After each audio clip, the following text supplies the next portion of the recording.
Bom dia a todos e todas que acompanham a nossa transmissão aqui.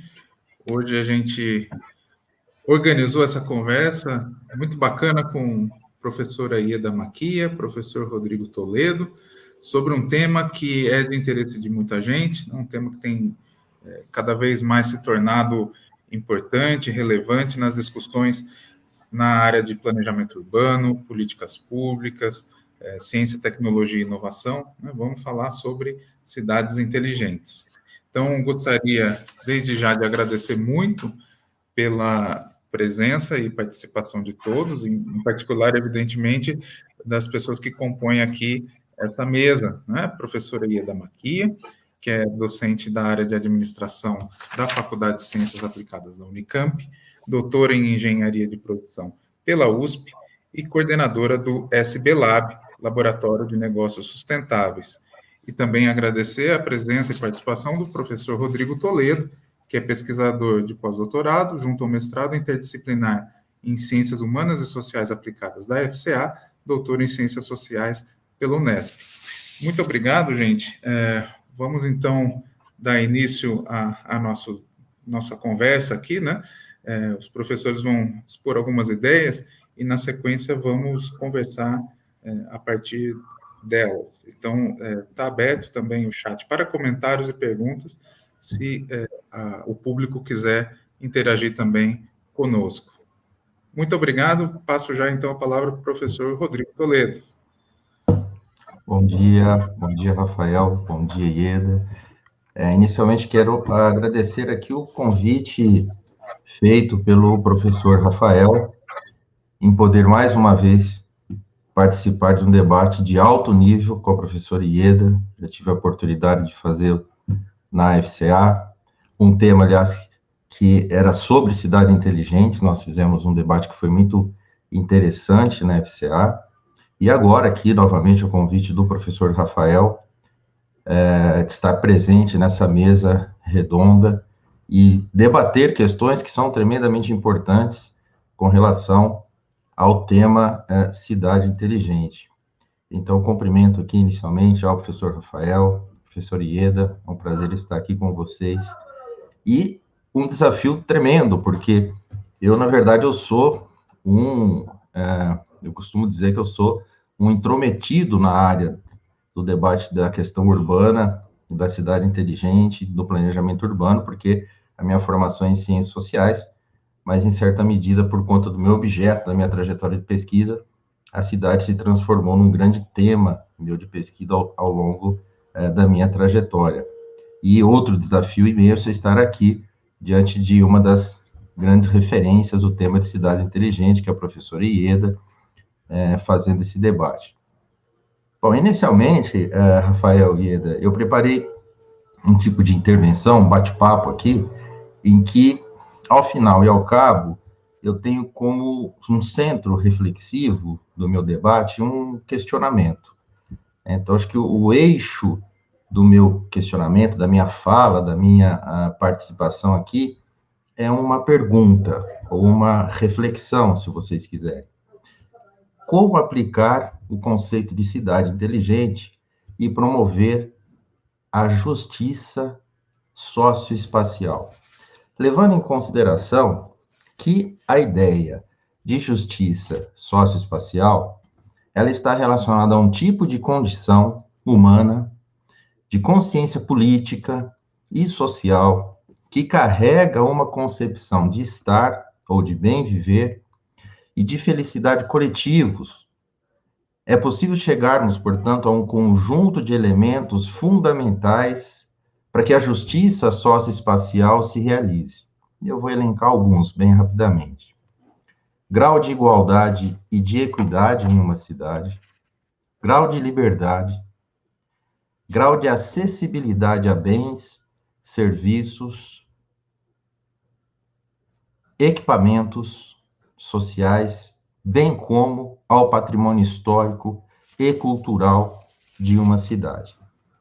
Portanto, eu entendo que o termo cidade inteligente, que permite vários tipos de interpretação, de comparação, ou até mesmo de denominações, se vocês quiserem, Essa pergunta anterior, que é uma reflexão relacionada à ideia de justiça socioespacial, o meu objetivo com ela é tentar mostrar o contorno que eu vou conduzir aqui as minhas reflexões, e que, na verdade, Rafael e Ieda acabam se dividindo em três eixos, ou três outras questões que são centrais aqui no meu debate. Primeiro, a promoção da cidade inteligente permite a diminuição das desigualdades entre os grupos sociais? Ou seja, permitirá o aumento da justiça, daquilo que eu disse, justiça socioespacial? Segundo, a promoção da cidade inteligente permite inovar no campo das políticas públicas?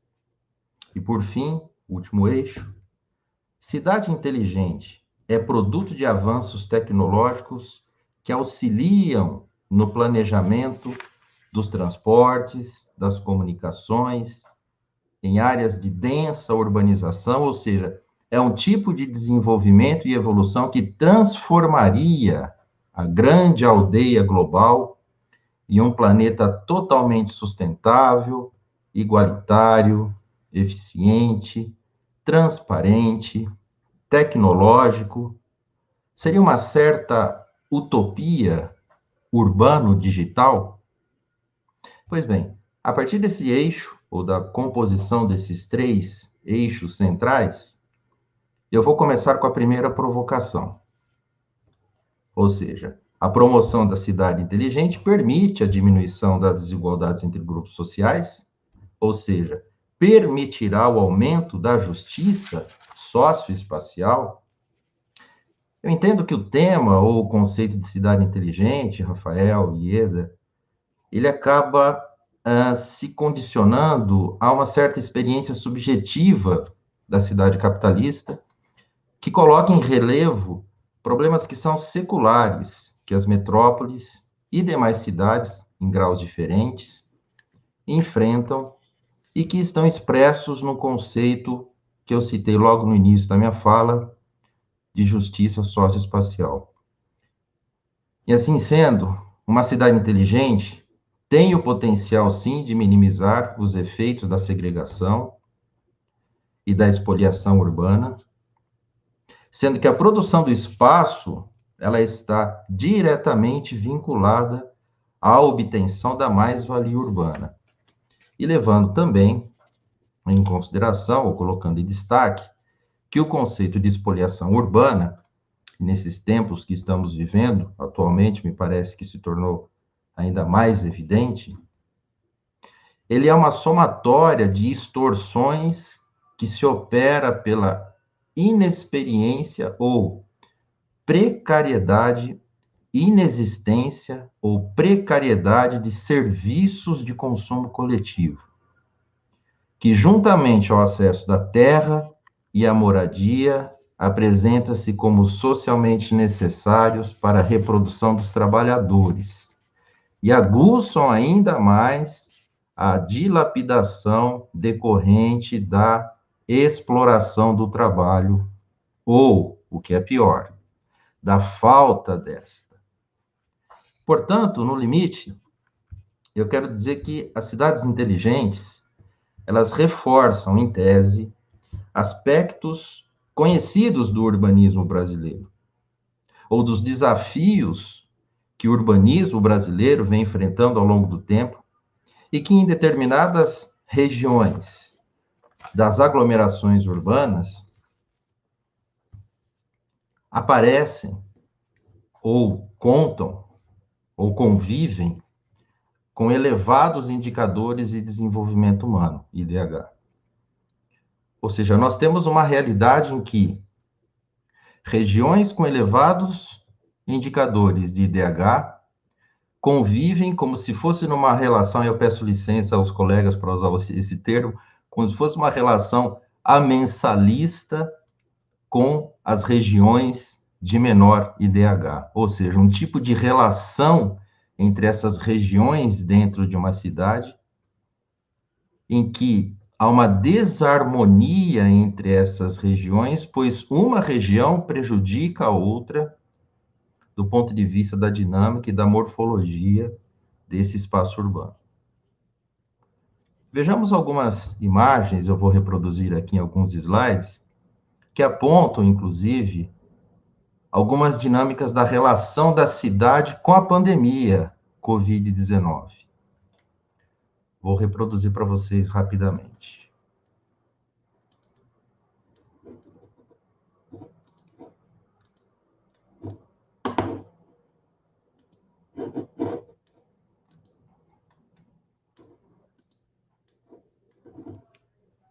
Todos veem? Sim, né? Muito bem.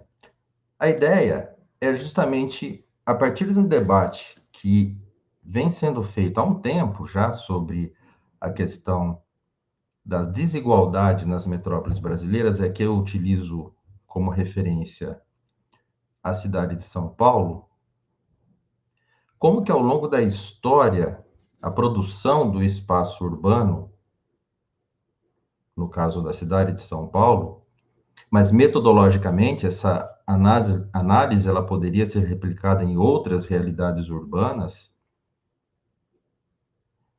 ela ao longo do tempo, do desenvolvimento histórico dessa cidade, apresentou nesse quadrante que vocês estão vendo no mapa, que é o quadrante sudoeste da cidade de São Paulo, áreas com nenhuma ou baixa privação social. E essas áreas que vocês estão vendo na cidade de São Paulo correspondem a 22% da população, em uma pesquisa que foi feita pela Folha de São Paulo no ano de 2002 e que é reproduzido no livro do Flávio Vilaça, o saudoso Flávio Vilaça, publicado em 2012, que trata de segregação urbana. Então, vejam, ao longo do tempo histórico, da produção desse espaço urbano, esse quadrante sudoeste sistematicamente contou com a construção, implementação de ações, projetos, equipamentos urbanos, que hoje dotam essa região com uma baixa privação social de serviços básicos de acesso aos cidadãos. A minha ideia, e eu fiquei, na verdade, um pouco surpreso quando eu estava fazendo esse entrelaçamento de dados, é que se nós compararmos esse mapa que vocês estão vendo agora com alguns outros mapas que foram produzidos no artigo publicado pela Raquel Ronick sobre a Covid-19, vai ser possível subtrair ou extrairmos uma compreensão desse processo. Vejamos. Nesse artigo, prioridade na vacinação negligenciada, a geografia da Covid-19 em São Paulo, que foi produzido pelo Aloysio Marinho, Gisele Brito, Pedro Mendonça e Raquel Ronick, que está aqui, depois eu posso passar para vocês direitinho, mas está aqui a fonte do artigo. Opa! Deixa eu voltar aqui. Aqui. Nesse primeiro mapa, à esquerda da tela, nós temos na cidade de São Paulo, aquele mesmo mapa estudado lá pelo Vilaça, as hospitalizações por Covid-19 e doenças respiratórias agudas. Então, essas áreas mais avermelhadas ou tendendo para o roxo no mapa são as áreas de maiores hospitalizações.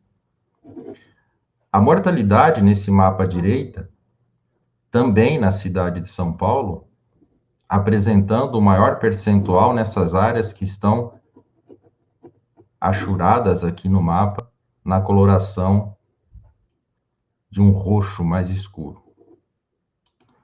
Comparem aquele mapa anterior, novamente, com esse, em que o Vilaça apresenta o quadrante sudoeste como quadrante com nenhuma ou baixa privação social.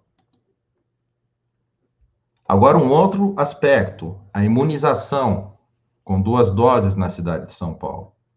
A região que está marcada no mapa com essa coloração mais avermelhada, mais intensa, um roxo mais escuro, é a região de maior cobertura vacinal, segundo o planejamento de vacinação da cidade de São Paulo, que acabou representando um percentual tremendamente desproporcional, sendo que essa região chamada de quadrante sudoeste da cidade de São Paulo, onde se concentra uma população branca, com uma média etária maior, mais elevada, e também de mais alta renda, a população que teve a maior cobertura vacinal da cidade de São Paulo. E, novamente, comparamos com esse estudo do Vilaça, que ele capta lá do ano de 2002, o quadrante sudoeste da cidade de São Paulo, que conta com os mais elevados indicadores de desenvolvimento humano e também com os equipamentos urbanos, com a melhor qualidade de vida da cidade de São Paulo. Inclusive, Vilaça irá dizer que essa região, que é o quadrante sudoeste, se comparado com a zona leste da cidade de São Paulo, tem cerca de 9 graus a menos do que a zona leste da cidade de São Paulo. E, por último, a população negra, ou seja, há uma reificação de determinados territórios na cidade de São Paulo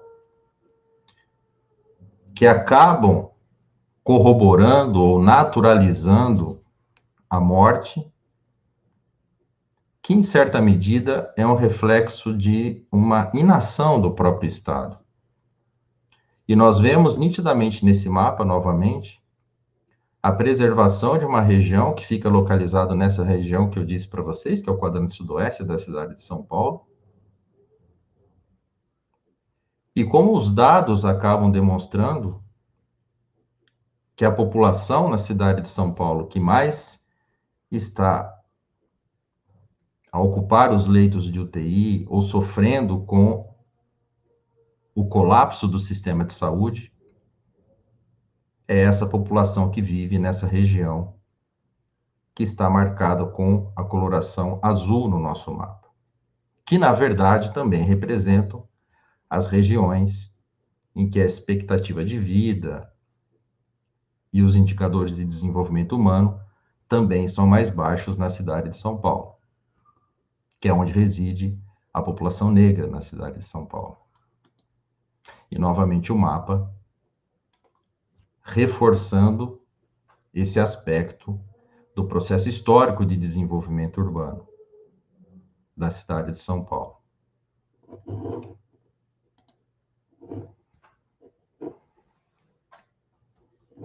Pois bem, parei a representação? Parei. Pois bem, como nós podemos notar no mapa,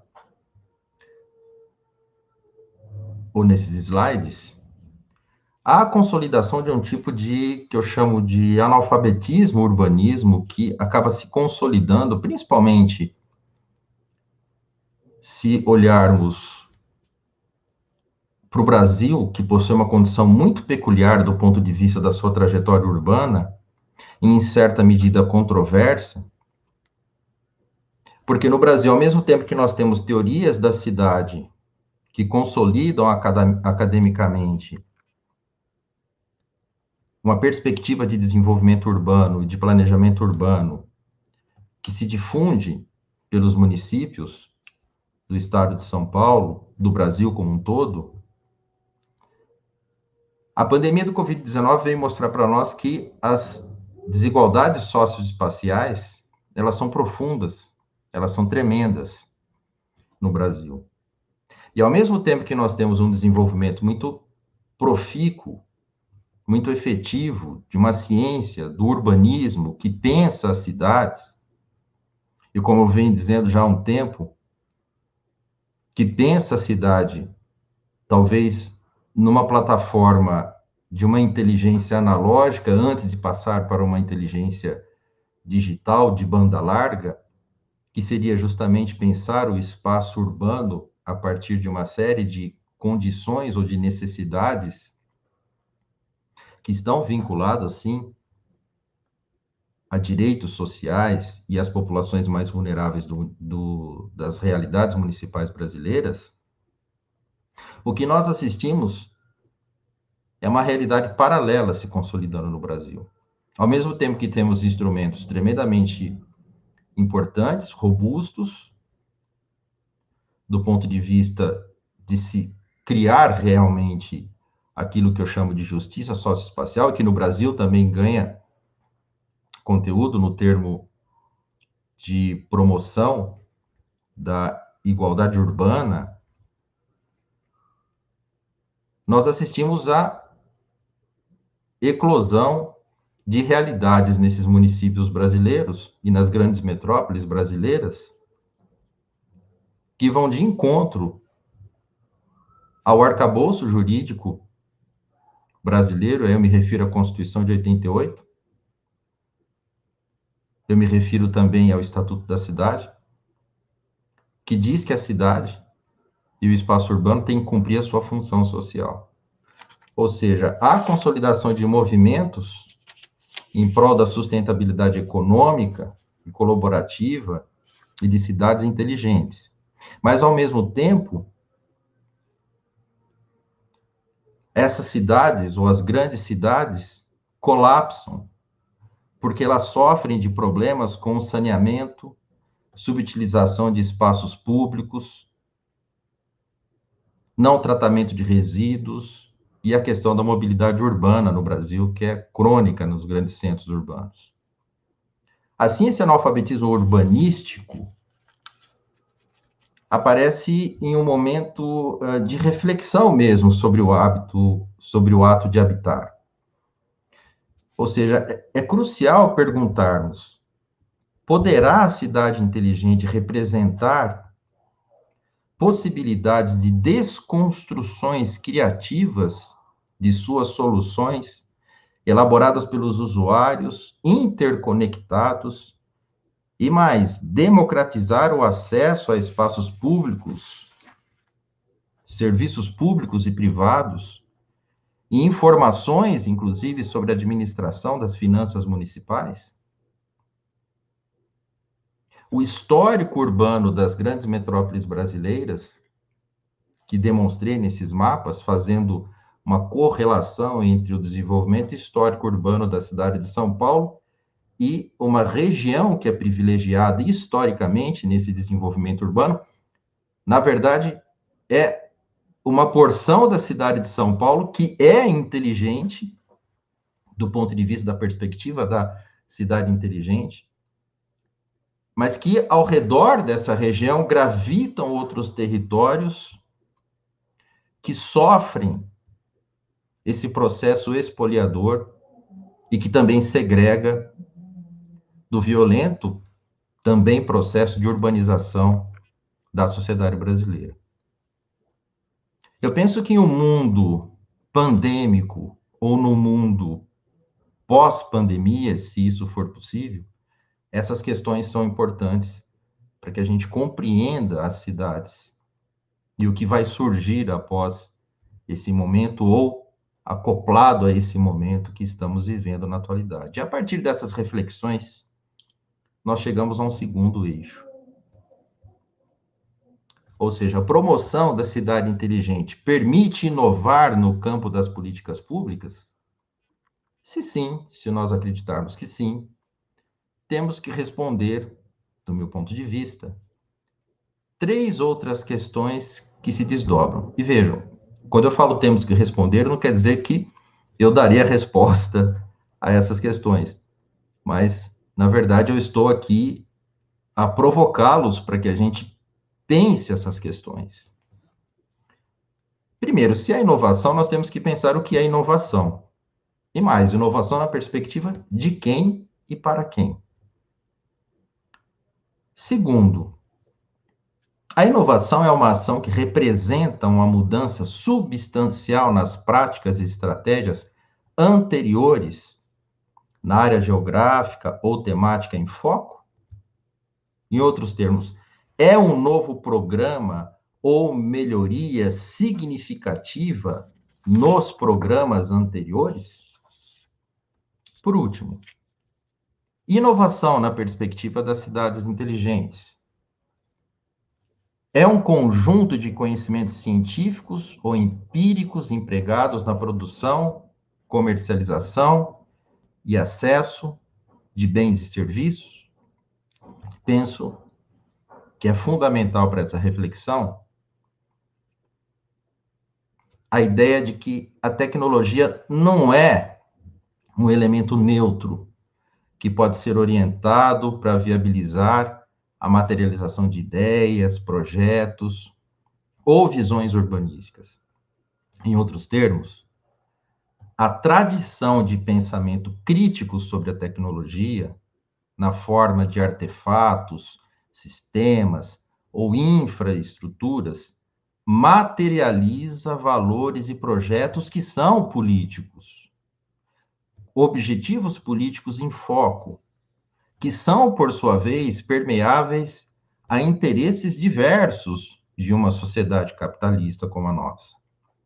A partir dessa perspectiva, é possível interpretarmos dinâmicas de funcionamento e não funcionamento, e de inclusão ou exclusão no contexto urbano, a partir da forma por meio do qual a cidade, enquanto um grande dispositivo tecnológico, é construída.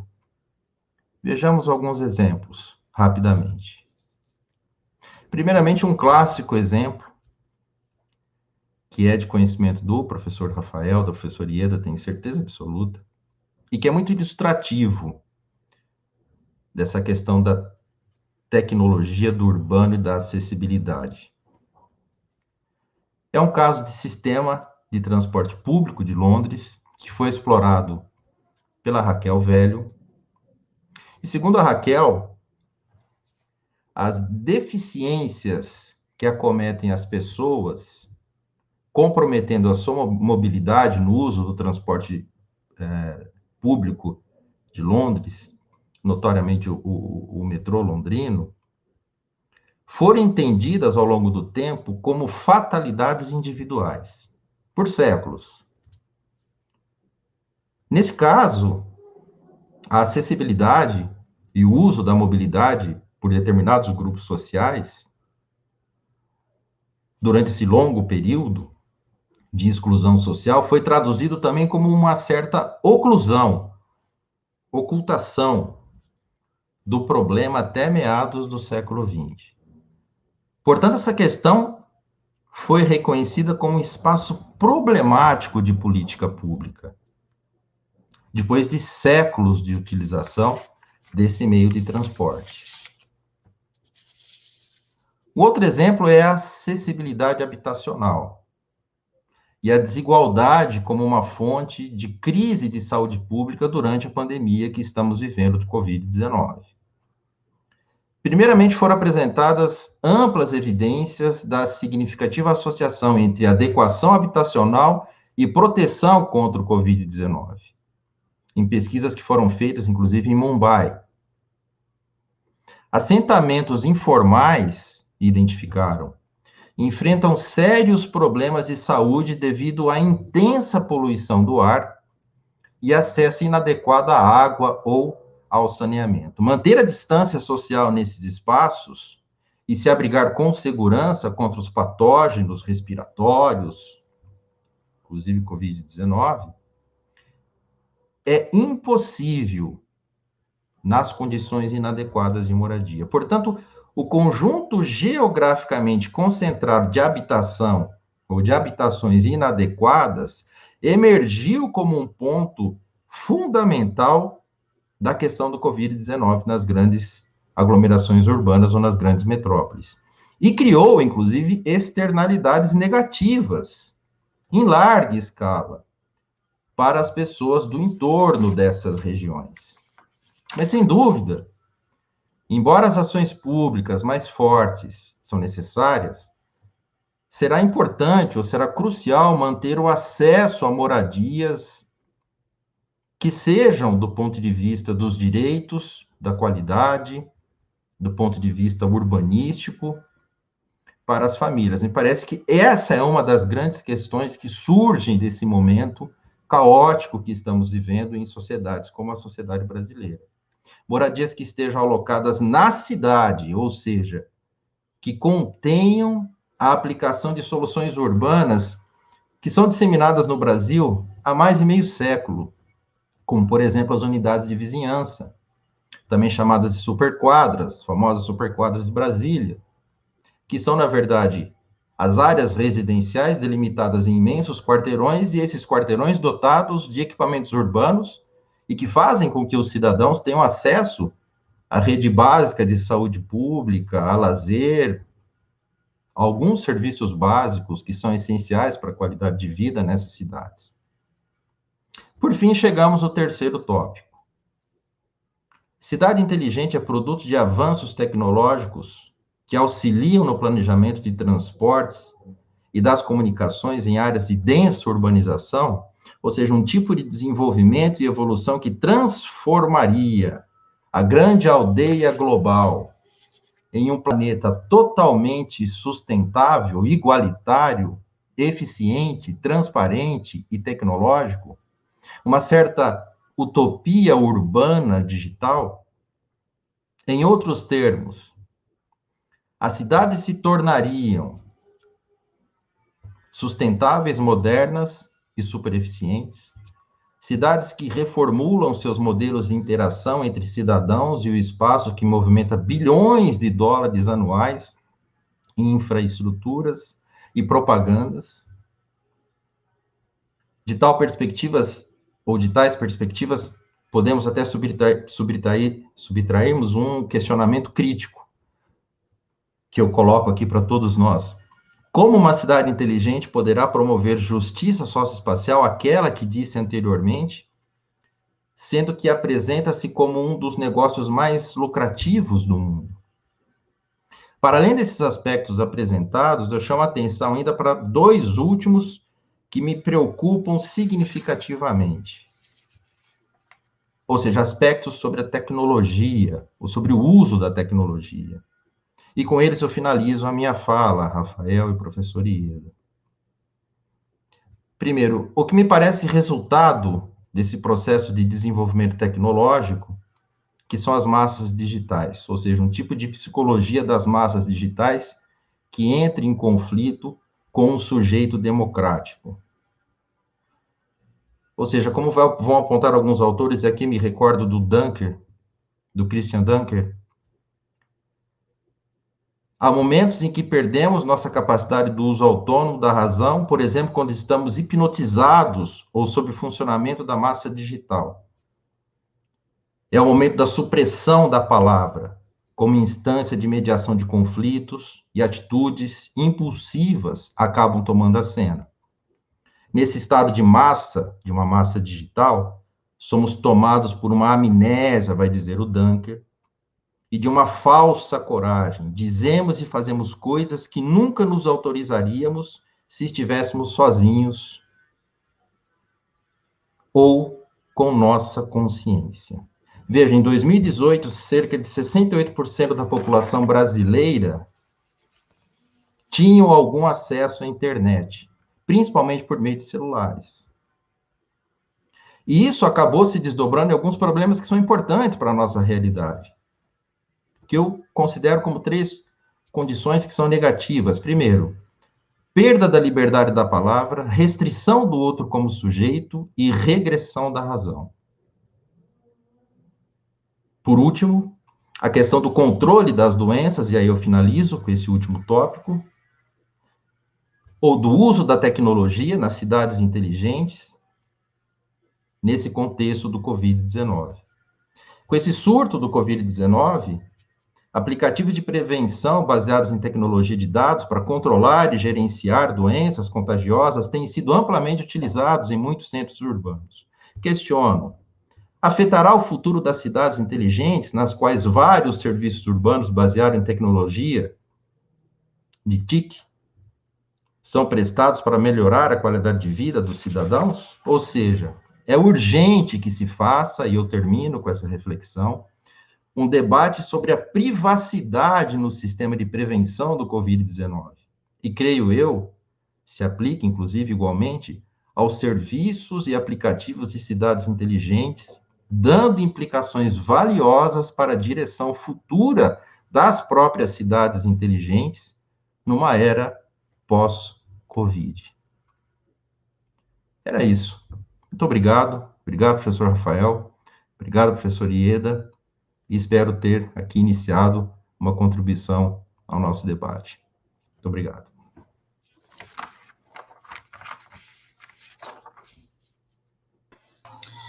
Muito obrigado, professor Rodrigo. Excelentes reflexões, questionamentos, né? Certamente temos aí base para pensar em muitas questões interessantes para o debate. Na proposta de deixar, então, esse momento para o final, né, esse momento do diálogo, já passo, então, a palavra para a professora Ieda, a quem, novamente, agradeço muito pela participação aqui nesse evento. Ieda, a palavra está com você. Obrigado. Bom, eu queria agradecer primeiro ao Rafael, né, pelo convite. É uma sumidade na área de tecnologia social. Eu tive um prazer enorme de fazer a disciplina na temática com o Rafael, aprendi muito. Agradecer ao Rodrigo Toledo, que agora deixou um desafio enorme, né, depois da apresentação dele. E agradecer a Cristiane, né, a Cris, na área de comunicação, que sempre foi suporte essencial nos nossos eventos, né. Então, a gente já fez 3 edições em seminários de cidades inteligentes e 3 edições de seminários de indústria 4.0, sempre contando com o apoio da Cris o tempo todo. Então, eu queria agradecer aos 3 primeiramente. Então, eu vou fazer uma apresentação rápida e depois eu fico totalmente aberta para a gente discutir o material e todas as questões que o Rodrigo colocou, né, que ficou um desafio maior ainda, né. Vamos lá.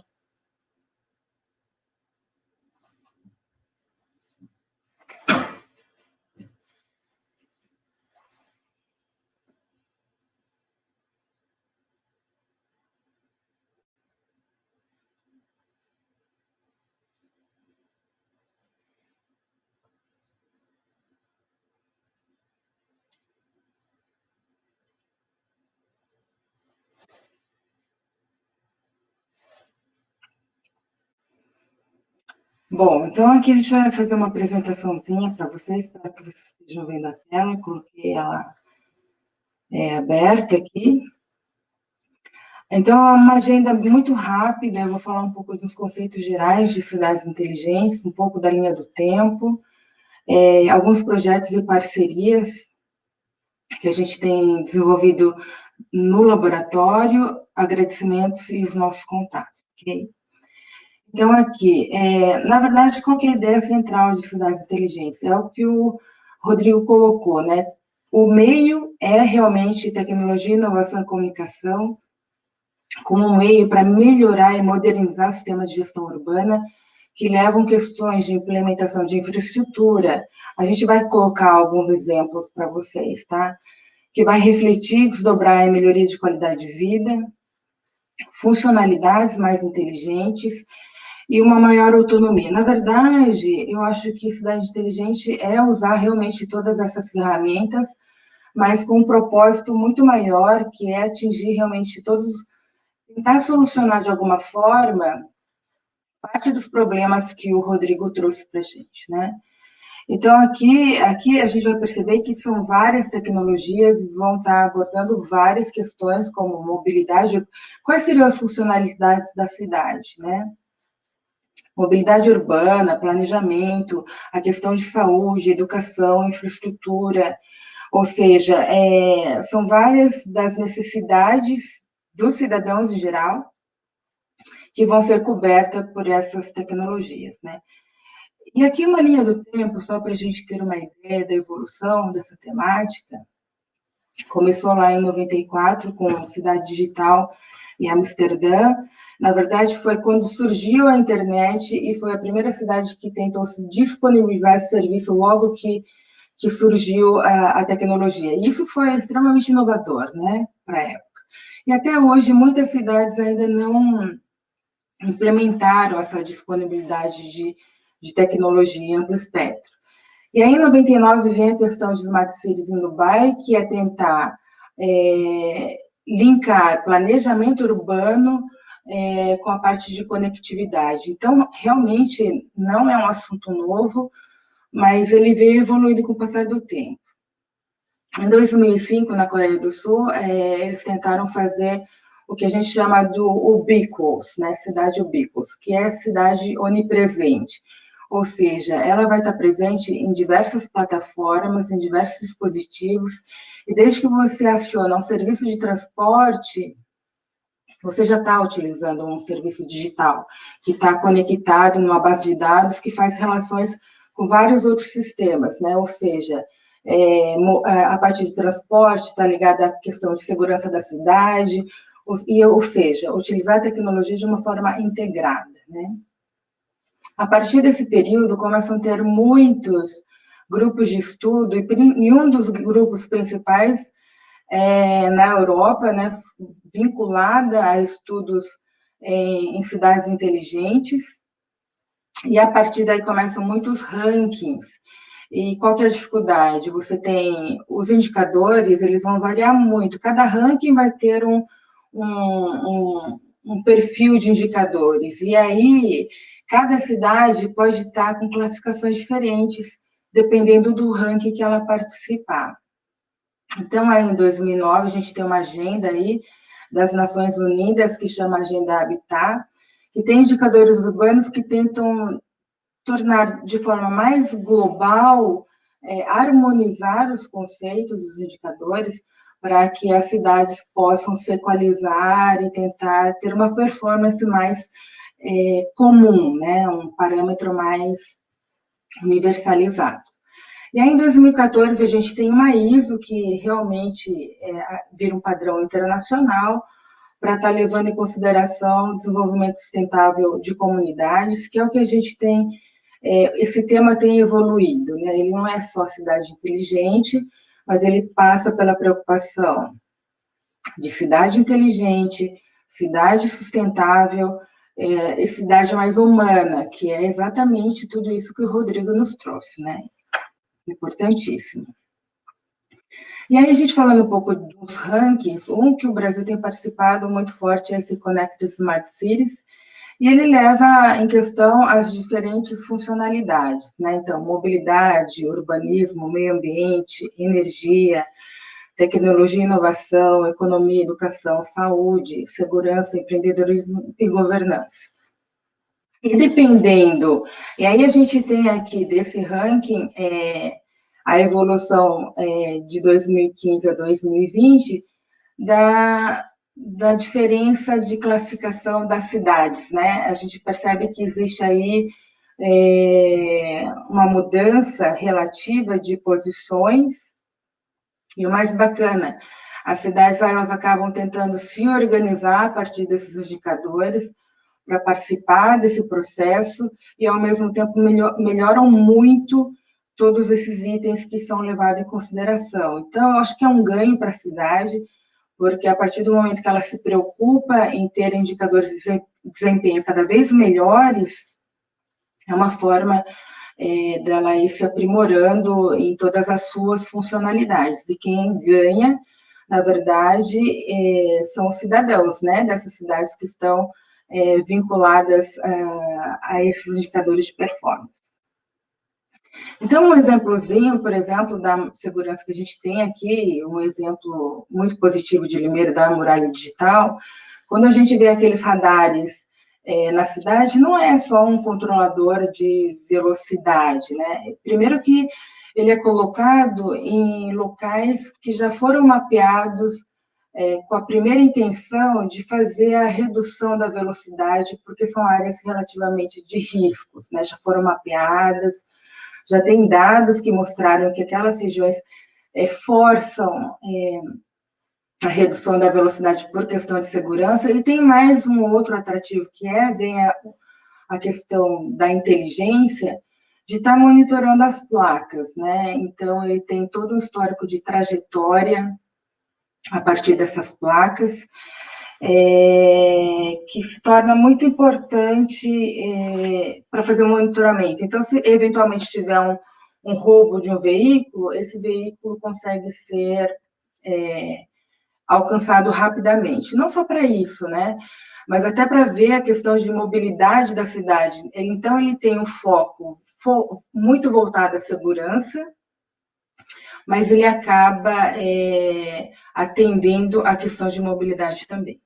Então, aqui, quando a gente fala que cidade inteligente é ter uma base de dados que possa ajudar na tomada de decisões de forma integrada, um exemplo que a gente tem aqui foi da 192 Smart, que Limeira teve o prazer de ter sido pioneira no começo da sua aplicação, que era um aplicativo voltado ao resgate de SAMU. Então, por telemetria, o celular, né, do usuário, se ele sofresse um choque, um impacto muito forte, ele já acionava automaticamente o 192 Smart para resgate do SAMU. E acabou criando uma base de dados que foi impressionante, porque foi possível, a partir desses dados, identificar áreas em que tinham maior fatalidades de acidentes, né, acidentes com maior fatalidade. Então, a partir disso, é possível fazer um planejamento urbano, né, de onde colocar as lombadas, onde colocar os semáforos, onde tomar maior cuidado nessas rotas, né? Então, quer dizer, a integração dessa base de dados, a integração e inclusão da tecnologia, ela vem para um objetivo e acaba se amplificando para várias outras áreas. Isso aqui é tornar a cidade inteligente, né? Outro exemplo que a gente tem utilizado é da saúde da telemedicina. Então, quando o Rodrigo comenta, então como que é possível fazer a questão de atendimento nas áreas mais vulneráveis? A telemedicina tem vindo como um recurso possível de ampliar esse sistema, né, de forma a reduzir custos, porque você não vai precisar ter toda a unidade hospitalar, que ela não tem mais capacidade de fazer o atendimento presencial, né, pela sua superlotação ou pouca capacidade de atendimento. Então, a telemedicina ela acaba sendo um recurso importante, né, nessa situação. Outra questão que a gente coloca aqui de ambiente Smart City, a Agência Brasileira de Desenvolvimento Industrial, a BDI e o Metro, eles têm feito iniciativas importantes de fazer homologação das tecnologias para cidades inteligentes, porque dentro desse cenário surgiram muitas soluções tecnológicas de desenvolvimento muito rápido, então muitas startups começaram a participar desse processo, e o que a gente percebe é que a BDI e Inmetro, eles criaram na unidade de Xerém, do Inmetro, no Rio de Janeiro, um espaço, um laboratório vivo para testar todas essas tecnologias, ou homologar uma boa parte delas. Isso foi importante porque, essa iniciativa é importante porque muitas prefeituras, para poderem utilizar recurso do BNDES, só podem utilizar as tecnologias que foram homologadas pela BDI Metro, né? Por quê?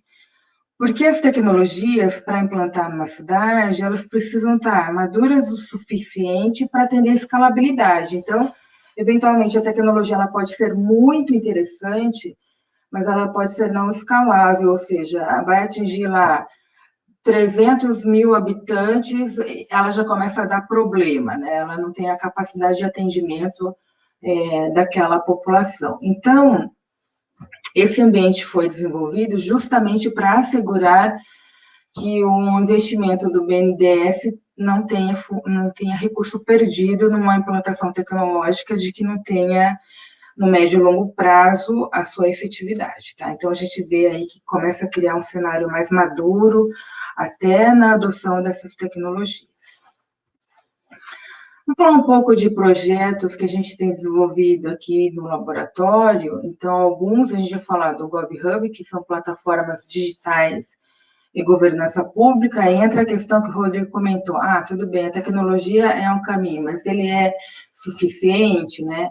Eu acho que a tecnologia é um meio importante e fundamental dentro desse processo, mas vai depender muito de quem toma a decisão. Então, os governantes vão ser papel essencial, não adianta ter a tecnologia e tomar, né, as decisões erradas. Então, ainda a governança, ela vai estar definindo a trajetória dessas tecnologias, né? Eu acho que isso é importante.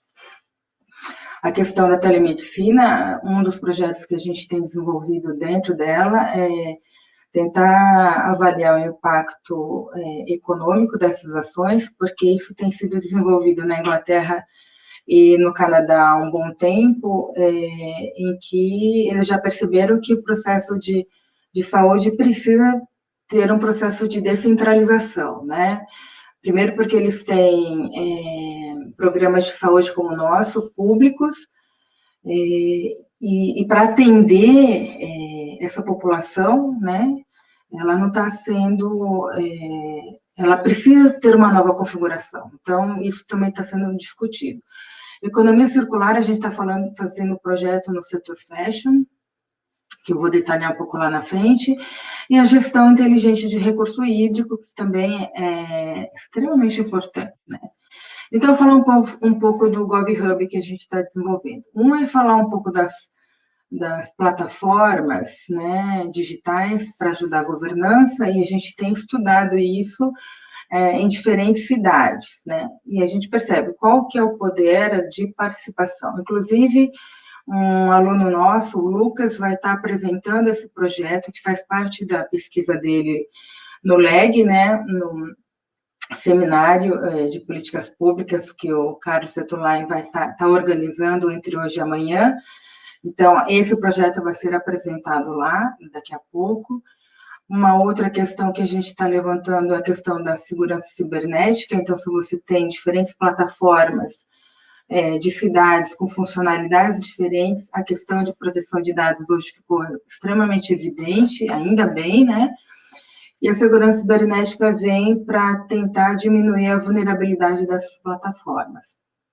Outro tema que a gente está desenvolvendo dentro do GovHub é com a questão de mobilidade, que tem se evoluído bastante.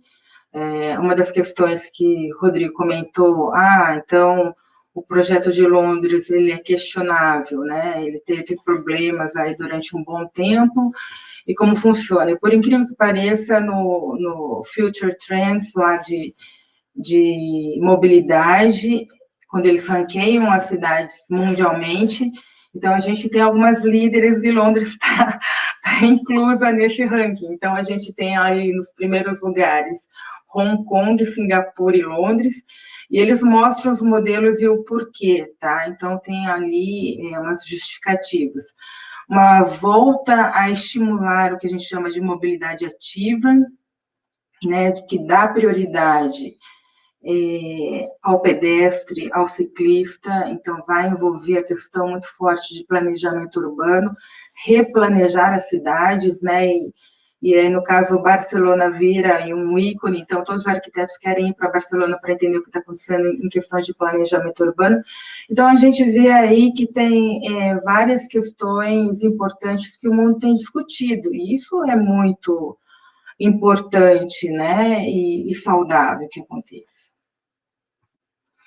Aqui em telemedicina, a gente está desenvolvendo uns temas também que tem a ver com o que o Rodrigo comentou.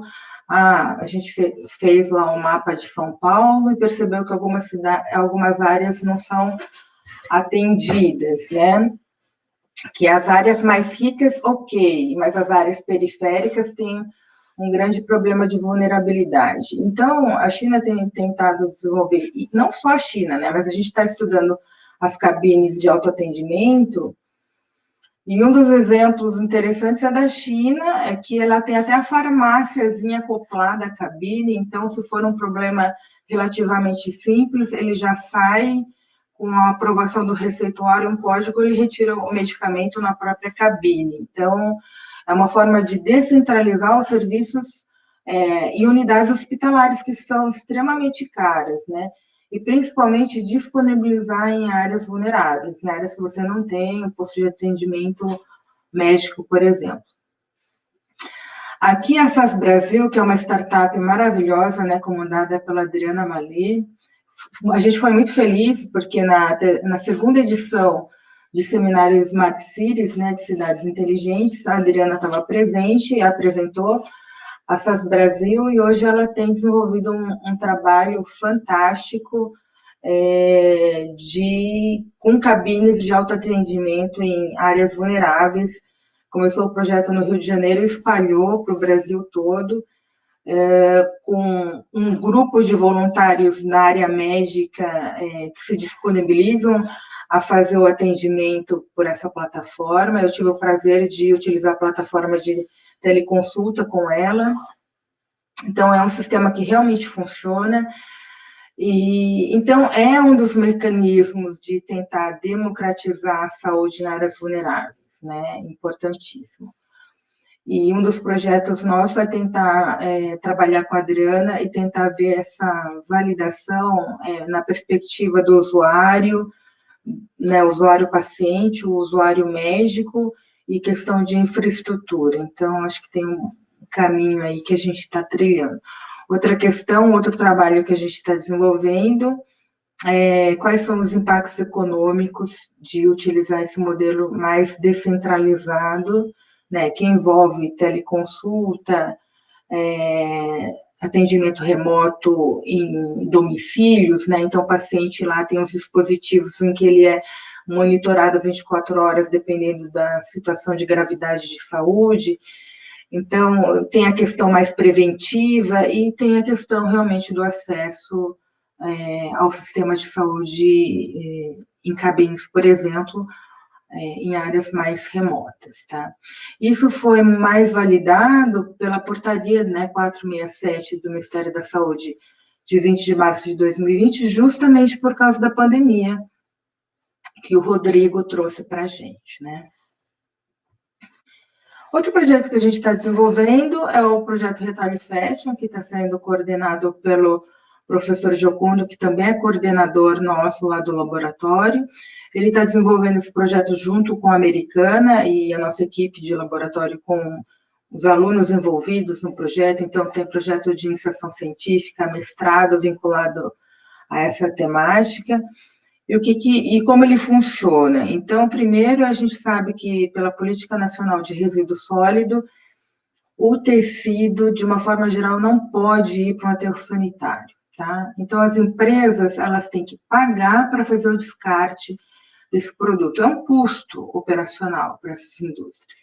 Então, a gente pensou nesse projeto que já, na verdade, ele já era desenvolvido pela ABIT, né, Associação Brasileira de Indústria Têxtil. Eles fizeram um projeto com o bairro do Bom Retiro, que tem um volume muito grande de descarte de material, né? Então, chega lá no final do dia, as ruas ficam cheias daqueles volumes de sacos de tecido que são os retalhos daquela produção diária. Então, com essa ideia, pensar em fazer a triagem, a separação desse material em galpão, então, recolher esses resíduos dessas indústrias, fazer a separação e a triagem desse material, estudar a parte de design e portfólio de produtos, então, aí está envolvida várias instituições, né, Senac, as faculdades de design de moda, até a parte do CUCA, que é um centro de capacitação para mão de obra em Americana, que fica ao lado da Secretaria de Desenvolvimento, né, de fazer essa capacitação das pessoas, né, então vai ter um projeto, tem o projeto de inclusão social, então capacitação de pessoas nesse centro, para fazer esses produtos, de maior valor agregado e tentar fazer a comercialização para ter a sustentabilidade econômica do projeto, né? Então, é um projeto tríplice hélice aí que envolve o governo, a gente tem ali a Câmara Municipal, o secretário de Desenvolvimento, né? e as universidades que vão estar ao redor fazendo parte, nós fazemos parte desse processo, né? Que a gente, na verdade, a gente conversando lá, o Gioconda articulando com a Câmara Municipal, conseguiu levar isso para a Americana através do projeto de inovação, Inova Americana e Inova Piracicaba, que ele está coordenando brilhantemente, né? Então, é interessante que a gente tem projetos ali que começam a sair do papel. Na verdade, todos os projetos que a gente tem desenvolvido são em parcerias, né? Com startups, com o poder público, enfim. A gente tem aí conseguido fazer alguns desdobramentos interessantes. E outro projeto que a gente está desenvolvendo é a gestão inteligente de recurso hídrico, que é entender como que funciona essa gestão muito diante de crise hídrica. A gente teve uma crise hídrica muito forte em 2014, né, em que se pensou até em fazer o reaproveitamento de esgoto para ter água potável. Então, a gente sabe que a crise hídrica é um problema presente, né, e que está aí sempre à porta. Então, estudar como gerenciar melhor esse recurso que é de segurança nacional, a gente começa a ver que tem algumas tecnologias aí, a gente teve um contato também importante, por isso que o seminário é sempre importante. Quando você faz o seminário em parceria com empresas que estão aí na vanguarda, né, trabalhando com tecnologias importantíssimas, relevantes, né? A gente teve o prazer de conhecer a empresa Status4, que faz algumas tecnologias voltadas à gestão inteligente de recurso hídrico. Então, tem um dispositivo ali, que é aquela varetinha, que ele falou que é o Shazam do vazamento, ou seja, por som, eles conseguem identificar onde está tendo vazamento de recurso hídrico. E aí ele consegue disponibilizar o relatório e mapear por áreas aonde tem vazamento ou não. Então, isso ficou muito... a importância, né, de fazer um gerenciamento inteligente, porque a gente tem perdas que têm que ser minimizadas por um recurso tão rico e importante. Outra startup trabalha com a questão de mapeamento térmico, né? E aí eles conseguem identificar que todos os equipamentos que estão com alto desgaste de funcionamento começam a emitir muito mais calor do que deve. Então, ele consegue, por mapeamento, identificar aonde estão os problemas de funcionamento desses equipamentos. Então, a tecnologia vem evoluindo e vem sendo essencial para fazer um melhor gerenciamento de todas essas áreas, né? E a gente está fazendo também um estudo de governança desses sistemas de gestão, na questão que parece que alguns modelos que a gente tem estudado tem 3 camadas, outros 5 camadas, e a gente está tentando entender como elas funcionam, como essas configurações, essas diferentes configurações, ajudam a melhorar, otimizar um sistema de gerenciamento, né, utilizando as diversas tecnologias. Então, a gente está fazendo um mapeamento ali, um quadro analítico de comparar as tecnologias das plataformas e os resultados efetivos que elas estão tendo. Então, a gente está utilizando essa temática como estudo. Bom, aqui tem o nosso, eu queria agradecer, né, e o contato, a gente deixa à disposição, a gente tem um Instagram, a gente está com uma equipe de comunicação muito feliz, então a gente está com o Instagram lá, quem quiser seguir a gente, tem as postagens dos projetos, de tudo que a gente tem feito, SB Lab, bom, está lá no comecinho, sblab.unicamp no Instagram, quem quiser acompanhar todas as nossas postagens, tá? Agradecer aí Camila, Rui, né, e Eric, que estão fazendo parte desse processo, está ficando bem bacana. Enfim, eu acho que era isso. Outra coisa que eu queria falar um pouquinho da questão de mobilidade, que a gente percebeu, num dos seminários que a gente participou, o secretário de Transporte de São Paulo, ele veio com uma questão que ele falou o seguinte, olha, a questão de transporte aqui em São Paulo é algo que parece que para mim vai ser muito difícil de resolver, tá? Por quê? Não estou me justificando, mas o que acontece? Quando você aumenta uma linha de metrô, aquela área passa a ser muito valorizada, né? Então, acaba tendo ali uma exploração imobiliária, ou seja, os moradores daquela área mais periférica veem uma oportunidade de venda desse imóvel porque ele ganhou muito valor, né? Então, economicamente, para ele, vale a pena ele vender o imóvel dele e ir morar mais longe. Então, ele fala assim, esse é o problema que acontece. Por mais que a gente queira melhorar a malha viária, as pessoas veem oportunidades e fazem outras decisões que fogem do nosso controle. Então, o que a gente percebe é que há um problema que não é só de questão de infraestrutura, mas a questão da própria decisão do cidadão, do que ele faz com aquilo, ao redor, né? Então, a gente percebe que, por mais que a gente queira democratizar o processo, o cidadão também tem o direito de tomar as decisões que, para aquela situação, é mais emergencial. E podem ter desdobramentos relativamente difíceis, né? Diferentes, longe do teu controle, que por mais que você dê acesso, as decisões seguintes, elas mudam a trajetória do resultado. Tá? Então, eu quero deixar aqui o contato, agradecer a participação e fico totalmente à disposição de vocês.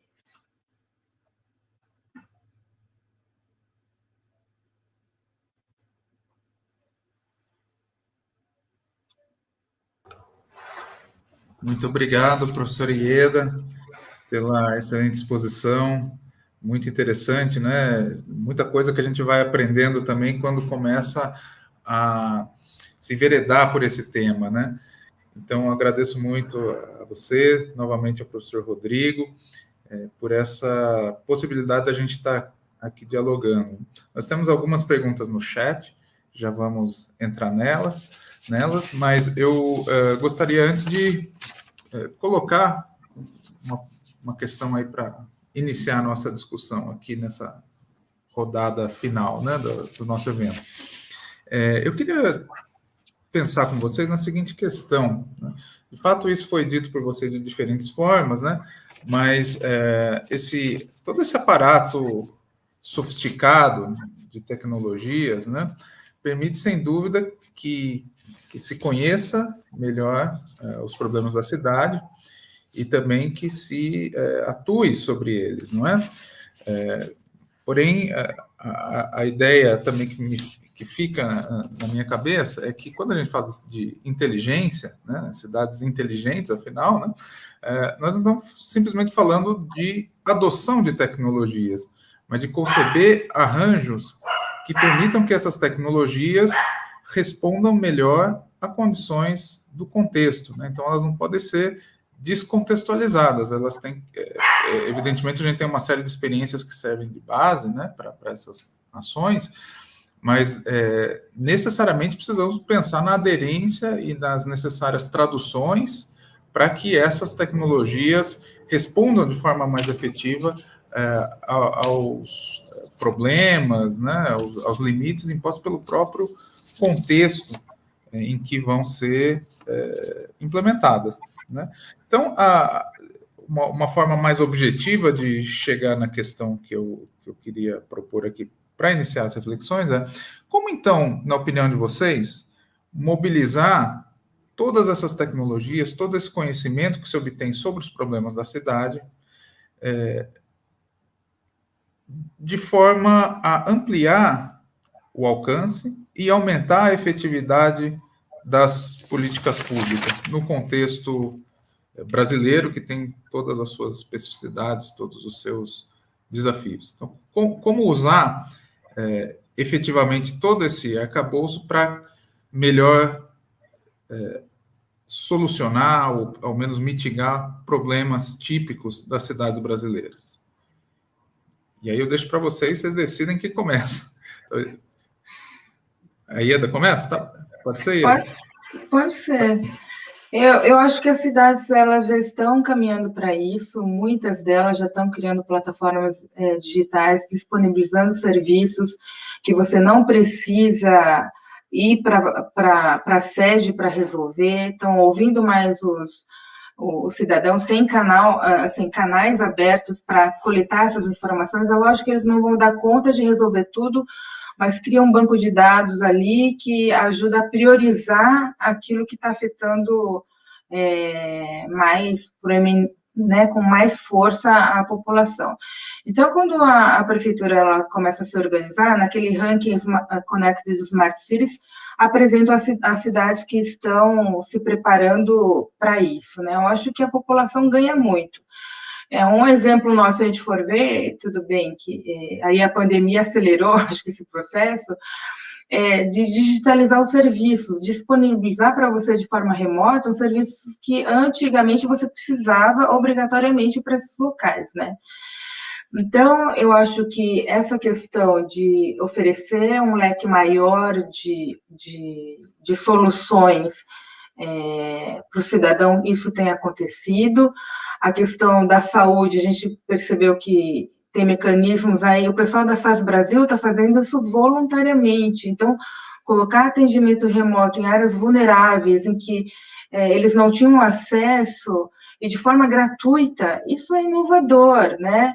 E é tentar diminuir essa questão de saúde no ambiente mais social vulnerável. Então, eu acho assim, são iniciativas importantes que estão acontecendo e sinalizam que, mais do que tudo, precisam de pessoas que estejam engajadas em fazer esse movimento, né?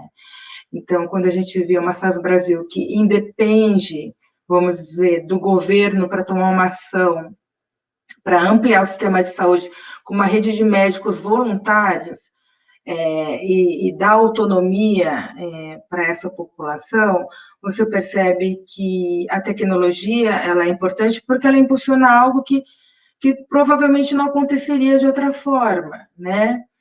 Então, você dá autonomia para soluções da população, que tenha o governo ou não, a gente percebe que as coisas evoluíram muito.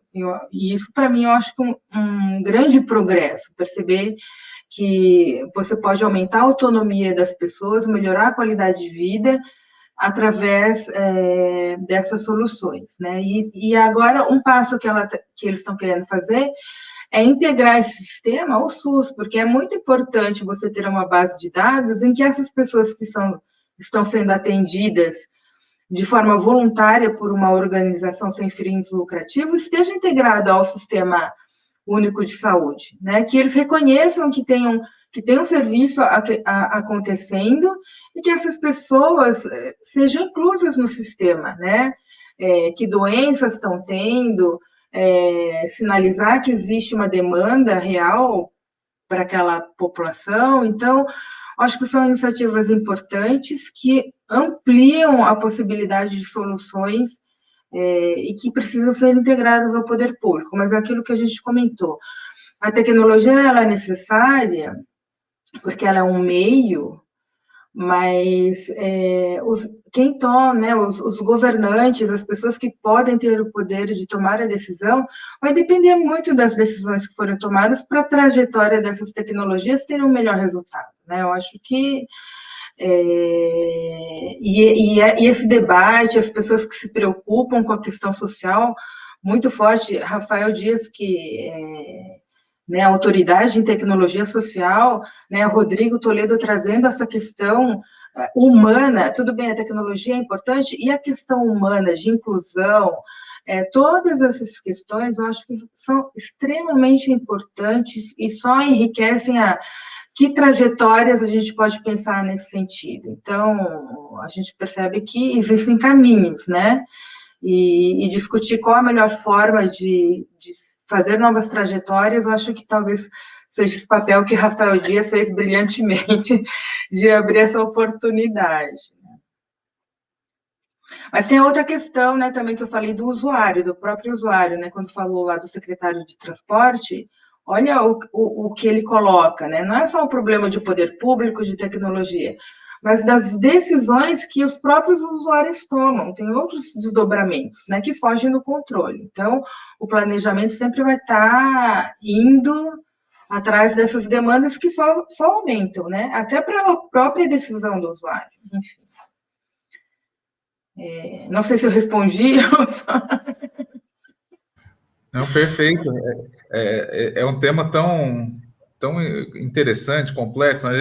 Na verdade, acho que as respostas não param, né? A gente vai pensando junto nessas questões, porque de fato é todo um movimento que exige, né, uma transformação ampla, como você comentou, tem a ver com o papel dos usuários, dos governantes, enfim.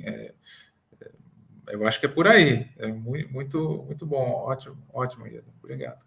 E, Rodrigo, seus comentários sobre essa Olha, questão. Rafael, a pergunta é tremendamente, como a Ieda apontou aqui, é de uma complexidade. Eu acho que eu vejo como um polvo, né? São tentáculos e estão em diversas dimensões, mas eu acho que tem um centro aqui da sua pergunta, né? Uma questão central, que é essa forma de aplicar a tecnologia do ponto de vista da efetividade de políticas públicas. E aí você me faz regredir um pouquinho no tempo, e não faz muito tempo isso, quando estávamos discutindo no Brasil de uma maneira muito intensa, até porque o Brasil foi protagonista desse debate, das questões relativas ao desenvolvimento na perspectiva do desenvolvimento sustentável e da Agenda 21. E naquele momento, o que me parecia, e até hoje me parece muito importante de se discutir com relação ao desenvolvimento, há uma forma de planejar ou de agendar o século XXI, que me parece que não foi muito bem feito, se a gente, né, partir dos pressupostos do cenário que nós estamos vivendo, inclusive da hierarquização mundial do acesso a vacinas, né, a tratamentos, a equipamentos e tecnologias no campo da saúde em específico, para lidar com a pandemia. Eu acho que tem uma pergunta que é muito importante que a gente tem que fazer a todo momento. Desenvolvimento sustentável é importante, é bacana, cidade inteligente é fundamental, é um ponto irreversível, como apresentou aqui de uma forma brilhante a professora Ieda, né, ao trazer os projetos e como que a Unicamp, a FCA está envolvida nesses projetos e como eles têm um potencial muito importante do ponto de vista da autonomia, da liberdade, que nós precisamos ver também com atenção dos indivíduos, do acesso a serviços, a informações e tudo mais. Mas a pergunta que eu estou querendo dizer aqui é a seguinte: desenvolvimento sustentável é importante, cidade inteligente é algo importante, é irreversível, sim, mas para quem?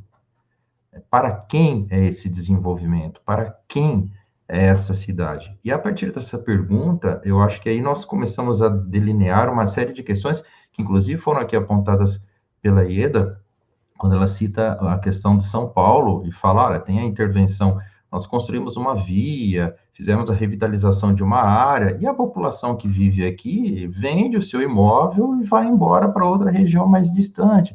É um processo que o poder público não tem controle. Mas, na verdade, tem razão, muita razão, o secretário e a Ieda, evidentemente, mas, na verdade, por detrás desse processo tem uma força do capital que está agindo ali, nesse espaço urbano, né? Que está promovendo esse processo não seria de gentrificação, mas seria um processo de expulsão, entre aspas, dessa população que está ali na região por diversas variáveis que ali também estão presentes. Então, é possível, sim, penso eu, Rafael, e é irreversível isso, que a tecnologia ela venha tornar mais efetiva, mais eficiente, um conjunto de políticas públicas, mas me preocupam algumas questões, né, do ponto de vista, inclusive, das informações que são coletadas por esses sistemas inteligentes, que, na verdade, tem lados que são tremendamente positivos, mas situações que nós precisamos ficar atentos, que eu tenho convicção e certeza absoluta que a IED e o conjunto de pesquisadores da comunidade científica que lida dessa questão das cidades inteligentes também estão atentos, que, por exemplo, são os dados de celular dos indivíduos nesse contexto da pandemia, Investigação epidemiológica que está acontecendo, as investigações epidemiológicas nesse contexto da epidemia, na Coreia, por exemplo, só para citar um exemplo, antes da pandemia levava um dia para se concluir uma investigação epidemiológica de algum surto, de alguma doença específica. Agora, com a Covid-19, ela está sendo feita, essa investigação, em 10 minutos, ou seja, em 10 minutos o poder público consegue levantar dados muito precisos, não só do deslocamento das pessoas, mas também a questão com relação à contaminação, à disseminação do vírus, tal. É importante, mas a impressão que eu tenho, eu concluo a pergunta falando isso, colocando talvez uma outra questão, Rafael, é que a impressão que eu tenho é que talvez nós estejamos vivendo no famoso panóptico do Michel Foucault, quando ele recupera esse conceito lá do Jeremiah Bentham, que diz que nós vivemos na atualidade como se estivéssemos em uma realidade que é vigiada 24 horas por dia. O panóptico é aquela ideia de um vigilante só consegue observar a sociedade como um todo, e o fato de nós sabermos que estamos sendo observados e os nossos dados estão sendo coletados a todo tempo, gera, de certa forma, algumas amarras simbólicas e algumas restrições do ponto de vista da liberdade. Mas eu acho que é um ponto irreversível e tem um grande potencial, sim, para democratizar, como aqui cita a professora Ieda, a questão da telemedicina e diversas outras perspectivas da vida nas cidades brasileiras, principalmente nas cidades brasileiras, né? Legal, boa. Obrigado, Rodrigo. Vejo, assim como vocês, essa questão da ambiguidade, né, dessas tecnologias, desses arranjos, e essas questões relacionadas aos limites da privacidade, o controle, a autonomia, a liberdade, tudo isso aparece de forma, muitas vezes, bom, como eu disse, ambígua, né, no que tange à possibilidade dessas tecnologias e desse grande sistema das cidades inteligentes funcionar no sentido de limitar ou ampliar, né, essas possibilidades relacionadas à privacidade, liberdade, etc. E acho que o que vocês comentaram também remete ao ponto que para mim é central, né? Como o Rodrigo lembrou há pouco, são cidades inteligentes para quem, né? Ou uma outra forma de formular essa questão fundamental: qual é, então, o lugar das pessoas nas cidades inteligentes? Porque a gente fala bastante de cidades, fala de tecnologias, inovações, mas não podemos esquecer para que tudo isso está sendo constituído, como vocês muito bem lembraram, né? Nessa linha, tem algumas questões no chat que também tangenciam essa questão, como coloca aí o Lucas Ferreira, né, que comenta que as últimas manifestações, tanto contra o atual governo, têm mobilizado diferentes classes sociais através de plataformas digitais. E aí ele pergunta: hoje, vocês enxergam a internet como um incentivo ou uma restrição à democracia? Então, ele traz justamente essa questão da ambiguidade, que, enfim, tem toda uma discussão intensa aí associada a essa temática, mas agradeceria se vocês pudessem comentar, né, sem, evidentemente, esgotar o assunto nesses poucos minutos que temos ainda aqui.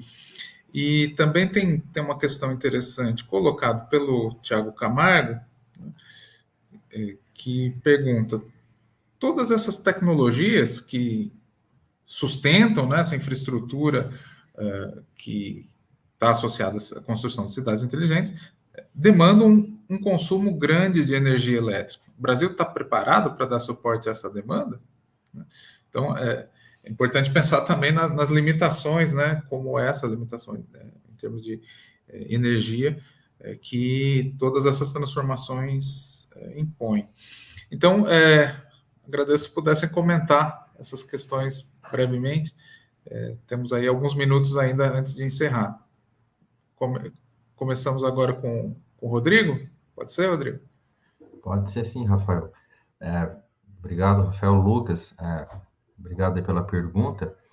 Olha, Lucas, do meu ponto de vista, pensando nessa plataforma que nós estamos aqui discutindo, né, a discutir, E pensando sobre uma perspectiva de sujeito e massa, e aí eu vou falar, essa perspectiva das massas sociais seriam, na verdade, a massa digital, que no Brasil, um dado que eu, na minha fala, pincelei aqui, a partir de 2018, mais de 65%, 68% da população brasileira tem acesso a plataformas, às redes sociais,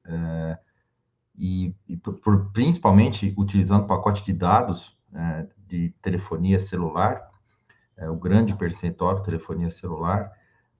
Eu penso que, do ponto de vista da democracia, que exige, de certa forma, em que o sujeito ele se configure, mesmo numa sociedade de massas, que não fosse uma sociedade de massa digital, enquanto grupos e grupos que, por sua vez, lutam entre si, e por meio dessa luta, é evidente que é uma luta do campo político, das arenas democráticas, conflitos, dissensos acontecem, consensos também acontecem, e os partidos políticos representam, em certa medida, no campo democrático, um reflexo dessa dinâmica na sociedade.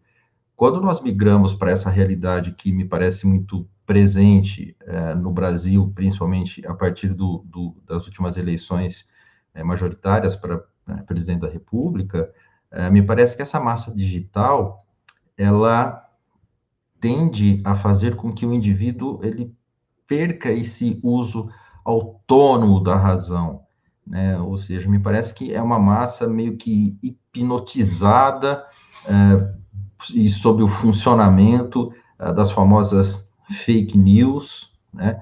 E que acabam agindo por impulsos, que se excita, né, por meio dessas redes sociais, e nesse estado de massa, me parece que há também como dizem, uma certa amnésia, né, e uma falsa coragem que acaba migrando para esse campo, que se transforma em ataques, em ameaças, que constantemente nós acompanhamos aí pelos veículos de comunicação, que acontecem a políticos, a determinadas personalidades. Então, de certa forma, do meu ponto de vista,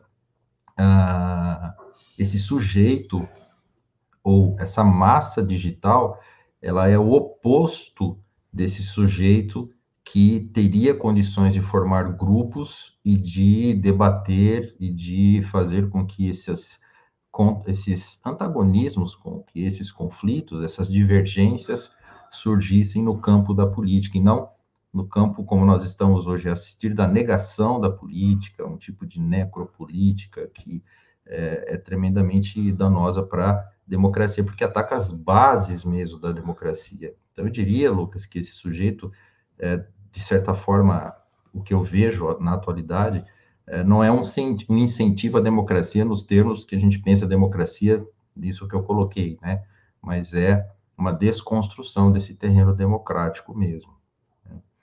Com relação à questão da energia, da questão da hidrelétrica, eu acho que está um pouquinho mais no campo da Ieda, talvez, discutir essas questões, mas eu acho que é um desafio dessa leitura do cenário que nós vivemos, e penso eu que existem, sim, variáveis e existem dados que estão sendo produzidos pelo sistema brasileiro, que é tremendamente eficiente do ponto de vista do gerenciamento desses dados, para monitorar essa questão. E aí eu penso que é uma capacidade nata do governo de inação mesmo diante de cenários que são críticos, que vão desde a pandemia e agora o que se avizinha com relação à crise energética. Imagine vocês, o estado pandêmico de isolamento social, né, ou desse isolamento que a gente vive, com apagões, né, em hospitais, o impacto que isso vai gerar na sociedade. Me parece que isso vai ser bem desafiador, Rafael. Não sei se respondi, mas é mais ou menos nesse cenário. Ótimo, Rodrigo. Ieda, por gentileza. Em relação ao Lucas, inclusive, é pesquisador do laboratório, tá, pessoal?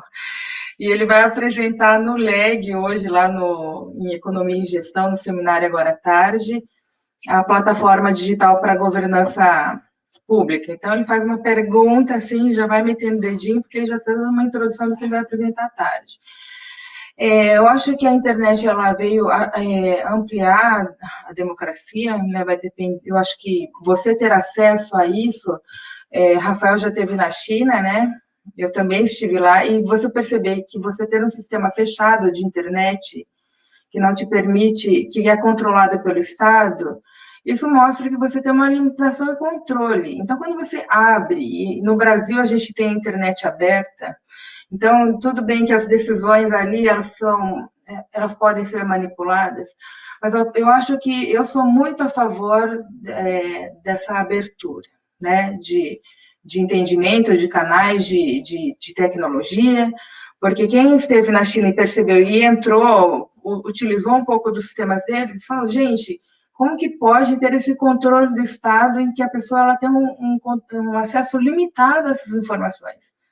E eu acho assim, hoje quem tem controle do acesso às informações controla, né, o limiar de universo que essa pessoa tem. Então, para mim, eu acho que tem que ter o acesso à internet, sim, para mim é um incentivo à democracia. O problema é o que se faz dela, né, o uso dessa internet, aí já é um outro assunto, mas eu acho que sim, tem que ampliar o acesso, tem que libertar as pessoas para que elas tenham acesso a essa tecnologia e informação, então eu sou totalmente favorável, né, e Lucas vai estar comentando um pouco disso, porque ele está pesquisando as plataformas de governança pública em diversos países ali, e a gente vê a diferença de amplitude de serviços sendo oferecidos e associada à participação do cidadão dentro dessas plataformas. O que acontece? A gente viu ali em exemplos lá de Madrid e Barcelona que o orçamento público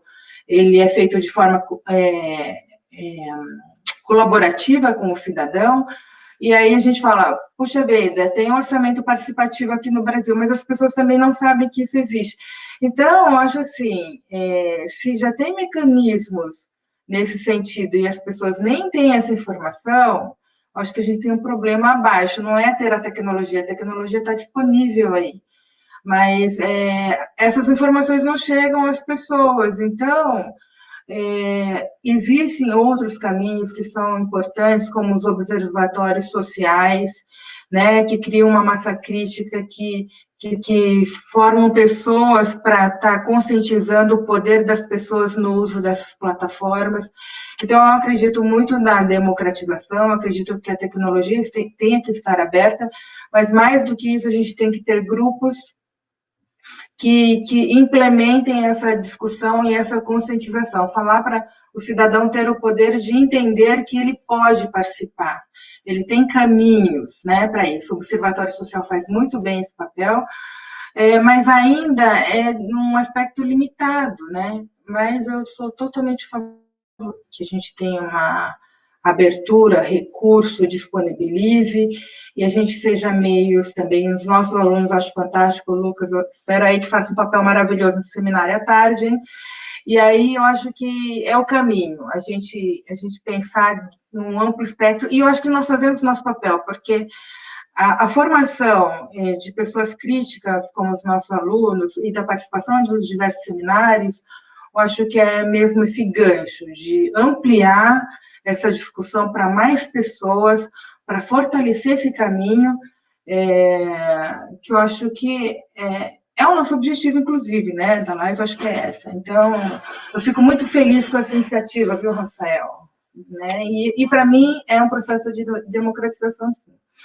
Em a questão de eficiência energética, a gente também trabalha um pouco com isso, a gente fez aí umas pesquisas lá de smart grids e tal, e o que a gente percebe? O Brasil tem evoluído muito para energia fotovoltaica, né? Então, discutiu muito a questão do IPTU verde, que alguns municípios sustentáveis estão implantando. O que é isso? As residências que têm geração de energia própria, que está aumentando muito, né, as placas solares, em vários estabelecimentos industriais, residenciais, enfim. Usinas, né, de produção de energia fotovoltaica, enfim. Eu acho que o Brasil está evoluindo muito forte nisso. Quantas são as residências que já têm o relógio bidirecional? Então, ela gera energia própria ainda volta para a concessionária em forma de crédito. Acho que isso tem sido uma crescente, né? Até para algumas construções de residências populacionais, assim, mais populares, já está vindo essa tendência de pensar na sustentabilidade energética dessas novas construções. Então, acho que isso é muito importante, e até quando a gente fez um convite para a CPFL vir fazer uma apresentação no seminário de Smart Cities, eles vieram com um carro elétrico. Por quê? Porque eles perceberam que a questão da energia na residência, ela está migrando para a fotovoltaica forte, e aí ele percebeu que o nicho dele, ele tem que fazer uma nova trajetória, que é para os carros agora que ele está focando. Por quê? Porque a residência, elas vão gradativamente migrar para essa nova tecnologia de energia mais sustentável. Então, o Brasil tem uma forte tendência nesse cenário, que é maravilhoso isso, né? Então, eu acho assim, são trajetórias que vão sinalizando até o comportamento de uma CPFL, por exemplo. Então, eu achei que ele fosse falar das energias residenciais, industriais, falar do mercado como um todo. Não, o foco dele foi para carro elétrico. Então, assim, mostra o que vai acontecer num futuro bem próximo, né? E eu achei importante a gente fazer essas discussões. Em questão de sustentabilidade, eu acho que o Brasil, que tem a matriz energética uma das mais limpas do mundo, né? Referência mundial, acho que a gente está fazendo uma trajetória correta, assim, a gente está no caminho. Rafael, você permite só um adendo bem rapidamente? Mas é claro. Perfeita a colocação da Ieda. Eu acho que, e complementando a minha fala, Ieda, você me fez aqui justamente recordar dessa dimensão. A democracia, quer em plataforma, utilizando-se das redes sociais, plataformas digitais, ou mesmo a democracia do ponto de vista plebiscitário, a democracia em participação de conselhos e tudo mais, tudo requer de um substrato que é muito importante, né, de uma questão que no Brasil me parece que ainda estamos a caminhar, que é uma questão pedagógica mesmo, né, do como participar, do que estar participando, da informação que circula sobre a cidade, sobre os direitos. Então, a tecnologia em si, ela é maravilhosa. Agora, quando nós não temos essa questão pedagógica do como participar e do como utilizar a tecnologia, cai no problema que a professora Ieda já disse anteriormente, essa questão da governança. E aí, os governos que são permeáveis a diversos interesses, se não há o contraponto, é evidente que essa tecnologia poderá surtir outros efeitos que não os esperados. Mas eu penso, sim, também, alinhado com a professora Ieda, que essa questão pedagógica da participação cidadã, ela ainda está em construção no Brasil.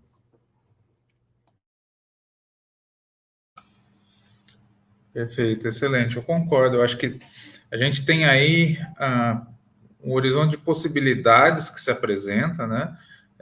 A partir desse conjunto de experiências que vocês apresentaram, há uma constelação de outras experiências mundo afora que tem muito a ensinar para a gente, mas há essa necessidade de compreendê-las, ressignificá-las a partir dos nossos problemas e particularidades do contexto brasileiro, né?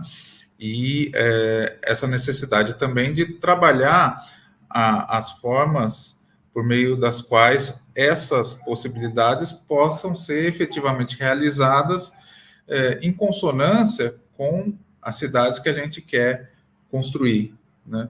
Então, acho que esse é o grande desafio, né? Seguir discutindo, seguir refletindo, mapeando e fornecendo essas reflexões e respostas para construção desses futuros possíveis e desejáveis, que fujam dos aquários com peixinhos dourados, como o Tiago colocou aqui no chat, né?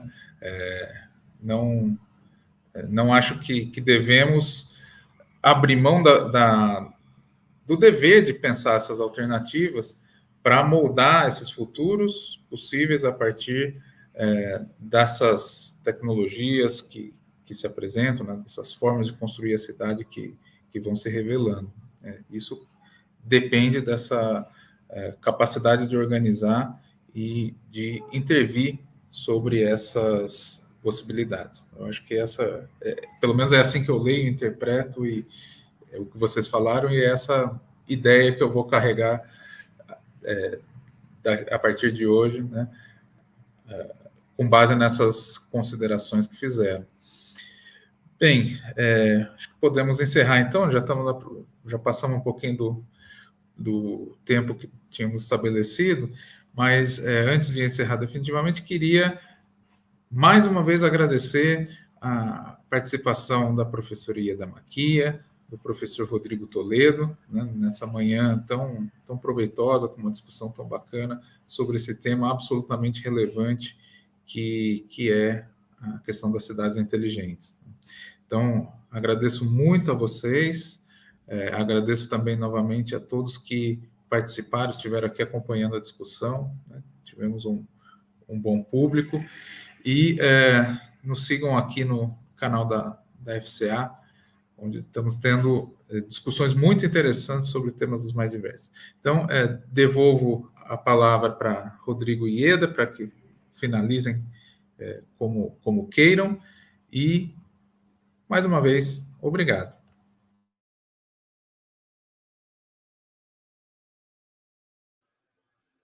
Tá bom, então quero agradecer Rafael e Rodrigo, adorei a parceria aí, que a gente tinha outras aí pela frente, né? Quero disponibilizar o nosso laboratório também, e aí já que é para seguir, né? No Instagram, sblab.unicamp, tá? Fiquem à vontade para participar do laboratório e das nossas pesquisas, né? E participar junto com a gente. Então, fica o convite aberto para quem quiser entrar e participar conosco dessa trajetória. E agradecer demais, Rafael, Rodrigo e Cris, né, pelo suporte técnico sempre. Obrigada, gente. Acho que era isso. Agradecer também, Rafael. E é um imenso prazer, novamente, agora da forma virtual, estar presente contigo aqui, fazendo um debate de altíssimo nível, porque você traz essa experiência, a perspectiva da atuação mesmo do laboratório, dos estudos, e isso enriquece muito e complementa muito a visão de pesquisadores como eu, que vem se dedicando a essas questões urbanas, aos desafios das cidades brasileiras, do ponto de vista de consolidar mesmo aquilo que já construímos ao longo das últimas 3 décadas, na perspectiva de uma sociedade, de uma cidade socialmente justa, da função social da cidade, e a tecnologia vem a somar, sim, para que isso se efetive no Brasil.